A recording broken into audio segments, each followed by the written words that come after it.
Hello बच्चों, कल हम लोग रियल नंबर्स के बारे में पढ़े थे, वास्तविक संख्याएं। ठीक है, आज हम लोग पढ़ेंगे यूक्लिड डिवीज़न लेमा के बारे में, यानी यूक्लिड विभाजन प्रमेयिका या यूक्लिड विभाजन एल्गोरिथम के बारे में। ठीक है, इस एल्गोरिथम या इस प्रमेयिका या इस लेमा के बारे में बताने से पहले हम आप लोग को छोटी सी स्टोरी बताना चाहेंगे। एक अंडा बेचने वाला था जो कि अपने अंडे बेचने जा रहा था। तो एक साइकिल सवार उधर से जा रहा था और उसके अपोजिट डायरेक्शन से। साइकिल सवार से क्या हुआ, वो टोकरी वाले को यानी अंडे वाले विक्रेता को ठोकर लग गई। उसके अंडे कुछ गिर गए और टूट गए।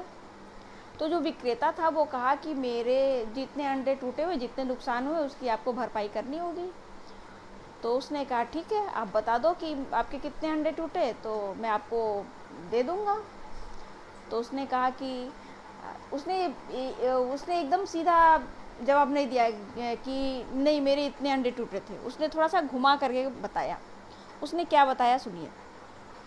उसने ये बताया कि अगर मेरे जो अंडे टूटे हुए हैं, अगर मैं उनके दो दो के पेयर बनाता हूँ तो एक बच जाता है। मेरे इतने अंडे टूटे हैं कि यदि मैं उनका दो दो का पेयर बनाता हूँ तो एक बच जाता है, यानी एक अकेला बच जाता है। अगर मैं तीन तीन का पेयर बनाता हूँ तो दो उसमें अकेला बच जाता है। अगर चार चार का पेयर बनाता हूँ तो तीन बच जाता है। पाँच पाँच का पेयर बनाता हूँ तो चार शेष बच जाता है। छः छः का पेयर बनाता हूँ तो पाँच शेष बच जाता है। और सात सात का पेयर बनाता हूँ तो एक भी शेष नहीं बचता, यानी एक भी रिमाइंडर नहीं, वो सारा पेयर बन जाता है। एक इसको हम लोग इस तरीके से भी समझ सकते हैं, जैसे मान लीजिए कि अपना मतलब कि ऐसे छोटा सा, इसको ना समझ करके एक छोटा सा एग्जाम्पल के तौर पे अगर मान लिया जाए कि मान लीजिए उसके 14 अंडे टूट गए थे। ठीक है, तो उसने क्या किया कि दो दो के पेयर बनाए। तो अगर दो दो के पेयर बनाने हैं तो कितने पेयर्स बनेंगे, तो हम लोग क्या करेंगे, कितने पेयर, अगर हमको कितने पेयर बनेंगे ये पता करना है तो 14 में 2 से डिवाइड कर देंगे तो कितने पेयर बन गए, 2 7 जार 14, यानी कि एक 2 का पेयर बना, दूसरा, तीसरा, 4, 5, 6 और 7 पेयर बने। 1 2 3 4 5 6 7, और सब इसमें क्या थे, दो थे और 7 पेयर बन गए। तो हम लोग इसको इस तरीके से भी लिख सकते हैं कि जो 14 है, 14 अंडे थे, वो जब दो दो का पेयर बनाया तो कितने पेयर्स बने, 7। और चूंकि ये पूरा पूरा कट गया, एक भी रिमाइंडर नहीं बचा, तो प्लस एक भी रिमाइंडर नहीं बचा, हम लोग ये कह सकते हैं। या अगर हम लोग ये मान लेते हैं कि वो ये इसके 14 अंडे टूटे थे और उसने दो दो का पेयर ना बना करके कितने का पेयर बनाया, तीन तीन का पेयर बनाया, तो तीन तीन के कितने पेयर्स बन सकते हैं, तो ये सोचिए, तीन का एक पेयर बन गया, तीन का दूसरा पेयर, तीन का तीसरा पेयर, तीन का चौथा पेयर, टोटल कितने हुए, 3 4 जार 12 हो गए। कितना रिमाइंडर बचा, उसके पास कितने अंडे टूटे थे, 14, यानी कि दो उसके और बच गए। आई बात समझ में, यानी ये क्या हुआ, ये तीन तीन के पेयर बताए तो ये क्या बच गया, रिमाइंडर यानी शेष बच गया। तो तीन तीन का पेयर बनाया, तो अगर हम लोग इसको बनाना चाहें तो मेरे पास 14 अंडे थे और तीन तीन का पेयर मैंने बनाया, कितने पेयर्स बने, 5 पेयर्स बने, और कितना रिमाइंडर बचा, 2। आई बात समझ में कि नहीं। तीन तीन का पेयर का मतलब इस तरह से भी इसको हम लोग समझ सकते हैं, 14 अंडे थे और तीन तीन का पेयर, 1 2 3 एक पेयर ये बन गया, 1 2 3 एक पेयर ये बन गया, 1 2 3 एक पेयर ये बन गया, 1 2 3 एक पेयर ये बन गया, 1 2 3 एक पेयर ये बन गया। ठीक है, और दो के पेयर बने, यानी ये जो दो है इनका तीन का पेयर नहीं बन पाया। ठीक है, तो कितने हुए, 1 2 3 4 5 पेयर बने, लेकिन दो रिमाइंडर बच गया, तीन का पेयर नहीं बना। तो हम लोग इसको क्या लिखेंगे, मेरे पास 14 अंडे थे, तीन तीन का पेयर मैंने बनाया, टोटल 5 पेयर बन गए, और रिमाइंडर कितने बचे, 2 रिमाइंडर बचे। आई बात समझ। तो हम लोग इसको इस तरह से लिख सकते हैं। अगर मान लीजिए चार चार का पेयर वो बनाता तो क्या होता, चार चार का पेयर बनाता तो 1 2 3 4 एक पेयर बन गया, फिर 1 2 3 4 एक पेयर बन गया, 1 2 3 4 एक पेयर बन गया, और फिर 2 बच गया, 2 रिमाइंडर हो गया।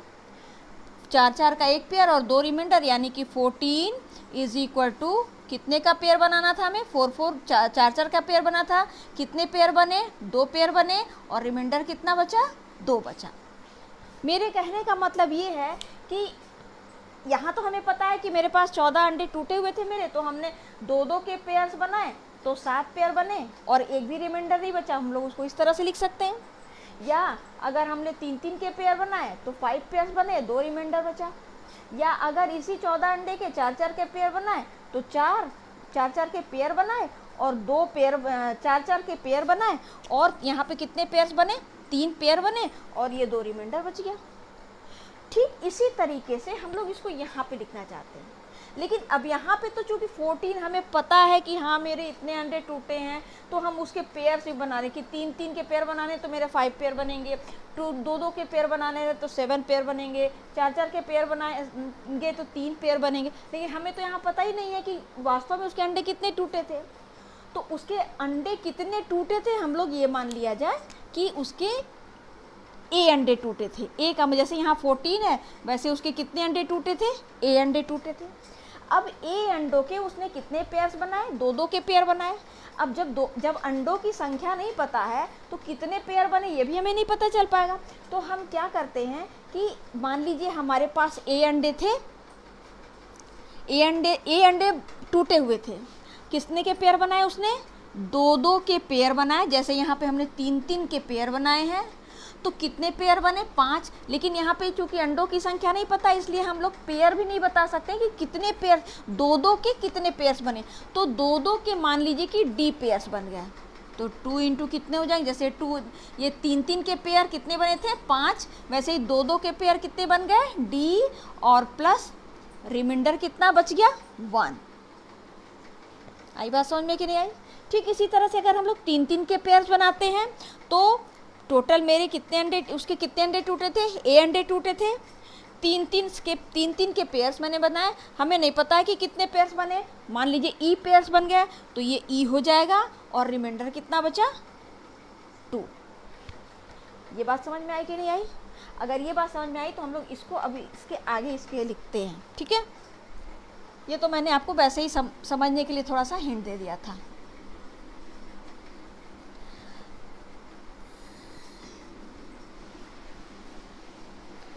तो अब देखिए, अब हम लोग इसको लिख सकते हैं कि अगर मैंने 2 ए माना कि मेरे पास, माना कि ए अंडे टूटे थे, ठीक है, इसको हम लोग लेट कर लेते हैं कि ए अंडे टूटे थे। तो अगर ए अंडे टूटे थे तो टोटल ए अंडे टूटे थे, कितने के पेयर उसने बनाए, 2 के पेयर बनाए। ये नहीं पता कि कितने पेयर्स बने, तो कितने पेयर्स मान लेते हैं कि डी पेयर्स बने, तो हम लोग लिख सकते हैं डी, और रिमाइंडर कितना बचा है, 1, यानी +1। जैसे पहले बताए थे उसी चीज़ को हम लोग लिख रहे हैं। यहाँ पर डी क्या डिनोट कर रहा है, डी बता रहा है कि कितने पेयर्स बने, 2 के पेयर बनाए, कितने बनाए। ठीक इसी तरीके से इसके लिए ए टोटल अंडे टूटे हुए थे, कितने के पेयर बनाए, 3 के पेयर बनाए। हमें नहीं पता कि जो पेयर बने हैं वो कितने बने हैं, तो ये कितना हो जाएगा, ई, और रिमाइंडर कितना हुआ, 2। ठीक इसी तरह से इसके लिए ए इज इक्वल टू 4 इंटू, ये सब पेयर्स हैं तो नंबर ऑफ पेयर्स, तो ये एफ प्लस रिमाइंडर कितना बचा, 3। इसके लिए ए अंडे मेरे टूटे थे, 5 के पेयर बनाए, जितने पेयर्स बने थे वो जी पेयर बने, और प्लस रिमाइंडर कितना हो गया, 4। जितने ए अंडे टूटे थे 6 के पेयर बनाए, कितने पेयर बने, मान लीजिए हम लोग एच पेयर बने, कितना बचा अंडा, शेष 5 बच गया। और जब ए अंडे जो टूटे थे, जब 7 का पेयर बनाए, कितना पेयर बना ये मुझे नहीं पता, तो मान लीजिए के पेयर बनता है, तो रिमाइंडर कितना हुआ, 0। ठीक है, अब हम, ये हो गया इसको इस तरह से लिखने का तरीका। अब हम लोग इसको कह सकते हैं, ये अब हम लोग वास्तव में हम लोग क्या किए थे, वास्तव में जैसे अभी हम बताए कि 14 अंडे मेरे पास थे और 3-3 का पेयर बनाए, तो 3-3 का पेयर कितना पेयर बना, तो क्या करते हैं 3 से डिवाइड कर देते हैं, तो 3 4 जार 12 और 2, यानी 3-3 के कितने पेयर्स बने 4, और ये 2 रिमाइंडर हो गए। ठीक उसी तरीके से जो ये हमारे मान लीजिए जब मान लीजिए कि हमारे पास टोटल टूटे हुए अंडे ए थे, हमने कितने के पेयर्स बनाए 2-2 के, तो 14 अंडे थे टूटे हुए और 3-3 के पेयर्स, तो जो पेयर्स हैं वो हम लोग मानते हैं ये पेयर्स, ये 2 3 4 5 6 7, और कितने पेयर बनते हैं डी पेयर ई पेयर एफ ये बनते हैं, और ये रिमाइंडर। ठीक है, तो यानी हम लोग कह सकते हैं कि जब हम ए में जितने का पेयर बनाते हैं उससे डिवाइड करते हैं, जब हम ए में 2 से डिवाइड किए होंगे तो क्वोशेंट डी आया होगा, और यहाँ पर रिमाइंडर कितना आया होगा 1 आया होगा। यही तो होगा इसका मतलब। जैसे कि 14 टोटल टूटे हुए अंडे थे, तो वैसे टोटल टूटे ए अंडे हुए, कितने का पेयर बनाए हैं 3-3 का पेयर, वैसे हम यहाँ 2-2 का पेयर बनाए, क्योंकि यहाँ नंबर था इसलिए डिवाइड करके हमें 4 बार गया तो 4 पेयर बन गए। हमें नहीं पता तो हमने लिखा है डी पेयर बने डी बार, और यहाँ पर क्वोशेंट कितना, अरे रिमाइंडर कितना बचा, जैसे यहाँ पे 2 बचा वैसे यहाँ पे ये गिवन है 1, तो यहाँ 1 हो गया। तो ठीक, यानी कि ये क्या चीज़ है, ये जो है जो हम लोग सिंपल डिवाइड करते हैं, सेम उसी चीज़ को हम लोग लिखे हैं, और कुछ अलग सी चीज़ नहीं है। ये हम लोग जानते हैं, लेकिन हम लोग इसका सिर्फ नाम नहीं जानते थे। करने का तो हम लोग सारा काम ऐसे करते थे, पहले हम लोग डिवाइड भी डिवाइड किए हैं, जिसमें से ये डिवाइज़र है, ये डिविडेंड है, ये क्वोशेंट है, और ये क्या है रिमाइंडर, ये भाजक है, ये भाज्य है, ये भजनफल है, और ये शेषफल है। ठीक है, ये सब काम करते थे। अगर इसको हम जनरलाइज करके लिख दें, अगर इसको हम जनरलाइज करके लिखते हैं तो हमारा क्या बनेगा, ये हमारा हो जाएगा A is equal to B into Q plus R, जहां पर हम ये कह सकते हैं B इज इक्वल टू क्या क्या है 2 3 4 5 6 7, और Q क्या है जितने पेयर्स बने, जैसे इसके लिए D पेयर बना है, इसके लिए E पेयर बना, जब 2-2 का पेयर बनाए तो D पेयर बना, 3-3 का बनाए तो E, 4-4 का बनाए तो F, और इसी तरह से एंड सो ऑन। और यहाँ पर ये R क्या है, R इज इक्वल टू 0 1 2 3 4 और 5। यहाँ पर ये ध्यान देना है कि जो R है वो 0 के इक्वल है या 0 से बड़ा, लेकिन जो B है उससे छोटा ही रहेगा। यानी B जो भी हो, अगर 2 है, अगर B 2, ये सब तो B ही है क्योंकि 2 3 4 5, अगर ये B है तो रिमाइंडर यानी R हमेशा B से कम रहेगा। अगर 3 है तो 2 हो जाएगा, 4 है तो 3 हो जाएगा, 5 है तो 4 हो जाएगा। आई बात समझ में? अब इस चीज़ को, ये बात समझ में आई कि नहीं आई? ठीक है, अब इसको अगर ये पता किया जाए कि कितने अंडे उसके टूटे थे तो क्या करते हैं, ये तो हम लोग ऐसे एक अपने से ऐसा करेंगे कि 7 का जितने को फैक्टर्स होंगे 7 के सारे फैक्टर्स को ले लेंगे, और ऐसा फैक्टर जो सभी को सेटिस्फाई करे वही वैल्यू हो जाएगी कि उसके कितने अंडे टूटे थे। जैसे अगर हम लोग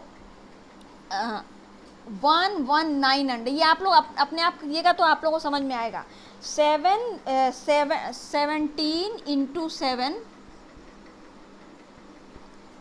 ये 7 है, ये अगर 7 का पेयर इसने बनाया है तो एक भी रिमाइंडर नहीं बचा है, यानी 7 का पेयर बनाया और मान लीजिए उसने 17 पेयर बनाए तो रिमाइंडर एक भी नहीं बचेगा, क्योंकि 119 में अगर 7 से डिवाइड करेंगे तो कितनी बार जाएगा, 17 बार जाएगा।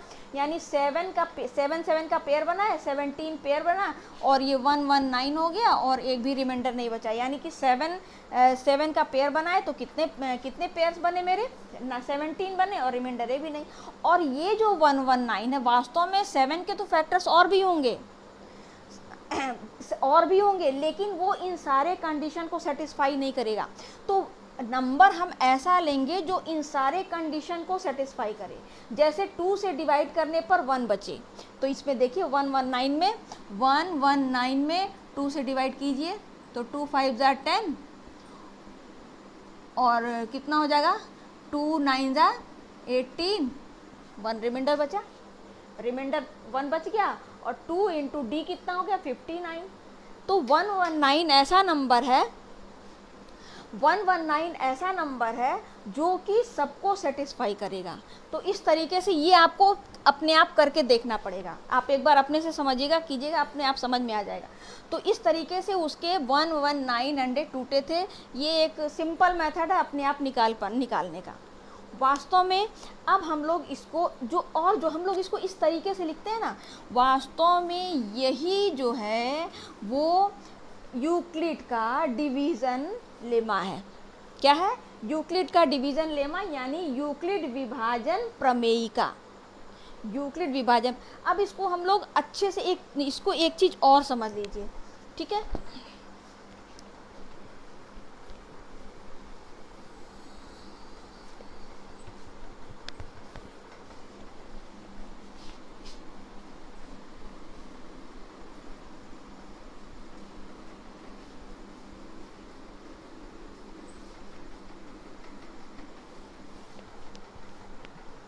अब जैसे हम कुछ नंबर्स लिखते हैं,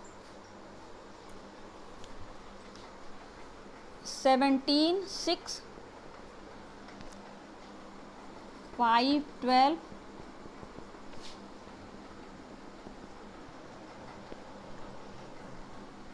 24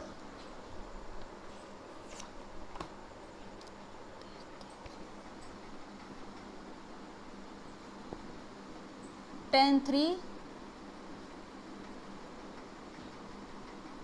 4 19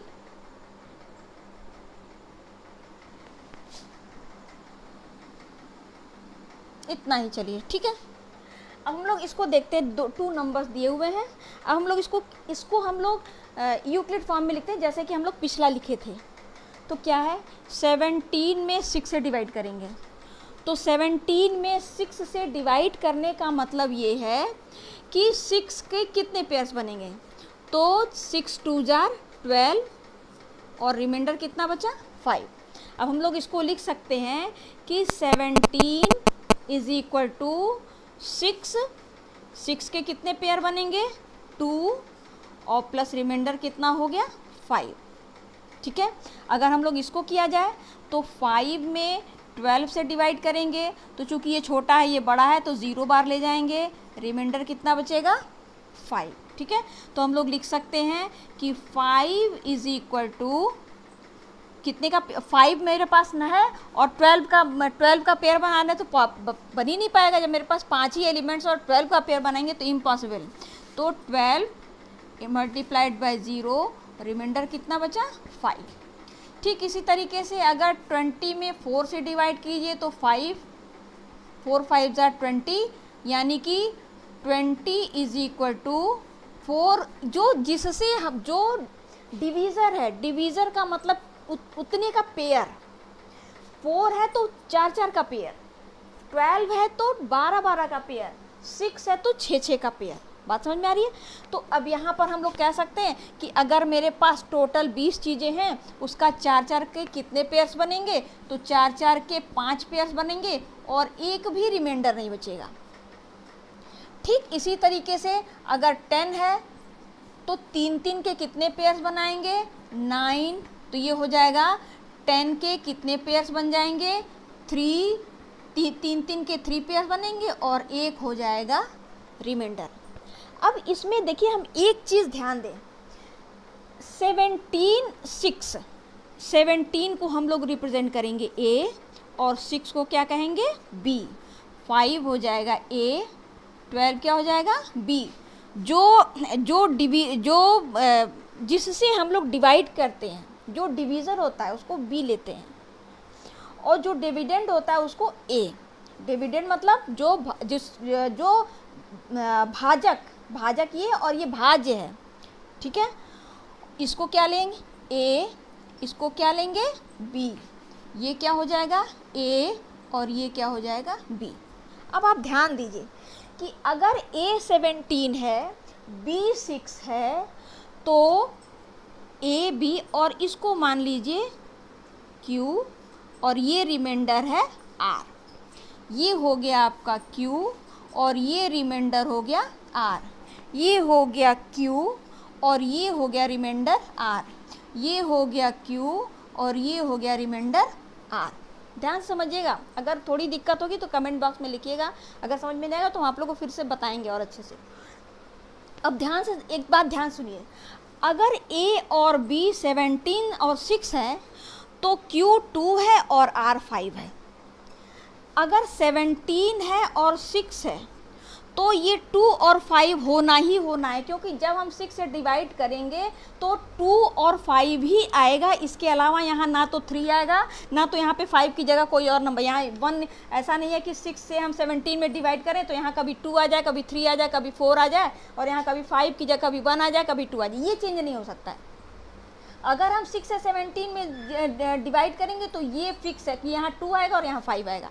अगर 12 में हम 5 से डिवाइड करेंगे तो यहाँ 0 आएगा, यहाँ 5 है, ये फिक्स है। इसकी ऐसा नहीं है कि इसकी जगह पे एक बार डिवाइड किए तो यहाँ 2 आ गया और एक बार इसी से डिवाइड किए तो यहाँ पे 5 आ गया, ऐसा नहीं। ये अगर हम 20 में 4 से डिवाइड करेंगे तो ये फिक्स है कि यहाँ पे 5 ही आएगा, इसके अलावा और कोई नंबर आ ही नहीं सकता। यहाँ पे 0 आएगा, इसके अलावा और कोई नंबर नहीं आ सकता। कहने का मतलब ये है कि अगर ए 17 है, बी 6 है, तो Q और R की वैल्यू हमेशा फिक्स होती है और यूनिक होती है। यानी सिर्फ 17 और 6 के लिए ही Q का मान 2 होगा और रिमाइंडर R 5 होगा। ऐसा नहीं है कि अगर A 17 है और B 6 है तो उसके लिए कोशेंट यानी जो भागफल है वो 2 के बजाय 3 भी हो जाए, ऐसा पॉसिबल नहीं है। या उसका रिमाइंडर 5 के बजाय 3 भी हो जाए। इसका मतलब सेम वही चीज़ इसमें भी है कि अगर हम 5 में 12 से डिवाइड करेंगे तो ये कन्फर्म है कि Q की वैल्यू हमेशा ही 0 आएगी और रिमाइंडर हमेशा 5 होगा। ऐसा नहीं है कि Q की वैल्यू एक बार 5 में 12 से डिवाइड किए तो एक बार Q की वैल्यू 0 आ गई और दूसरी बार 1 आ गई। मतलब कहने का ये है कि किसी नंबर में अगर किसी नंबर से डिवाइड करते हैं तो उसका कोशेंट और उसका रिमाइंडर फिक्स होता है उस नंबर के लिए, वो चेंज नहीं हो सकता। अगर रिमाइंडर 5 आए तो जितनी बार भी हम इससे डिवाइड करेंगे वो हर बार 5 ही आएगा, जितनी बार भी डिवाइड करेंगे हर बार कोशेंट यानी भागफल 2 ही आएगा। तो इसको हम लोग अब डिफाइन करते हैं कि अब हम लोग अब हम लोग इसको डिफाइन करेंगे और हम लोग पढ़ेंगे यूक्लिड विभाजन प्रमेयिका वास्तव में है क्या। तो सिंपल सा है कि यदि A और B दो धनात्मक पूर्णांक संख्याएं हैं, यदि A और B दो धनात्मक पूर्णांक हो संख्या, यानी A 17 है तो B 6 हो, या A 5 है, B कुछ भी, A और B कुछ भी हो सकता है, तो उसके लिए Q और R ऐसे यूनिक नंबर होंगे, यानी यूनिक का मतलब अद्वितीय। अद्वितीय का मतलब कि 17 और 6 के लिए 2 ही होगा, इसके अलावा और कुछ नहीं हो सकता है। रिमाइंडर 5 ही होगा, इसके अलावा और कुछ नहीं हो सकता है। तो यदि दो फिक्स इंटीजर्स दिए हुए हैं, यानी कि एक इंटीजर 5 दिया है, दूसरा 12 दिया है, अगर एक 20 दिया है, दूसरा 4 दिया है, तो अगर दो इंटीजर्स दिए हुए, पॉजिटिव इंटीजर्स दिए हुए हैं, तो उनके लिए Q का मतलब कोशेंट और R का मतलब रिमाइंडर फिक्स होता है, वो चेंज नहीं हो सकता है। यानी कि तो अगर A और B पॉजिटिव इंटीजर हैं तो Q और R ऐसे नंबर्स होंगे जो यूनिक होंगे और A और B को इसको एग्जिस्ट करते होंगे। इसको क्या करते हैं? एग्जिस्ट करते हैं। यानी कि अगर हम इसको पूरे शब्दों में, आपकी बुक में लिखा हुआ है कि यदि A और B दो धनात्मक पूर्णांक संख्याएं हैं तो Q और R अद्वितीय Q और R इसकी संख्याएं होंगी, जो Q और R ऐसी संख्याएं होंगी जो यूनिक होंगी यानी अद्वितीय होंगी और A और B को एग्जिस्ट करेंगी। आई बात समझ में? अगर इस पे हम देखें तो इसमें देखिए क्या है। अच्छा, एक चीज़ और, तो हम लोग इसको अब लिख सकते हैं क्या? A is equal to B Q plus R. ये हो गया यूक्लिड का डिवीज़न लेमा। इसमें R जो है हमेशा 0 से बड़ा और 0 के इक्वल और साथ में हमेशा ही B से छोटा होगा। ये जो रिमाइंडर R है वो हमेशा B से कम होगा। रिमाइंडर R हमेशा B से कम होगा, आप कहीं पर भी देख लीजिए। आई बात समझ में? तो अब अगर हम लोग इसको अगर हम लोग इसको इसका शाब्दिक देखना चाहें तो हम लोग कहेंगे कि दो धनात्मक पूर्णांक A और B दिए रहने पर, दो धनात्मक पूर्णांक A और B दिए रहने पर ऐसी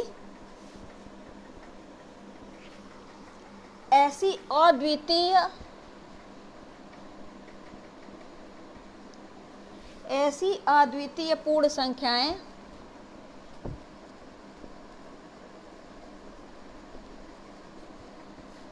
Q और R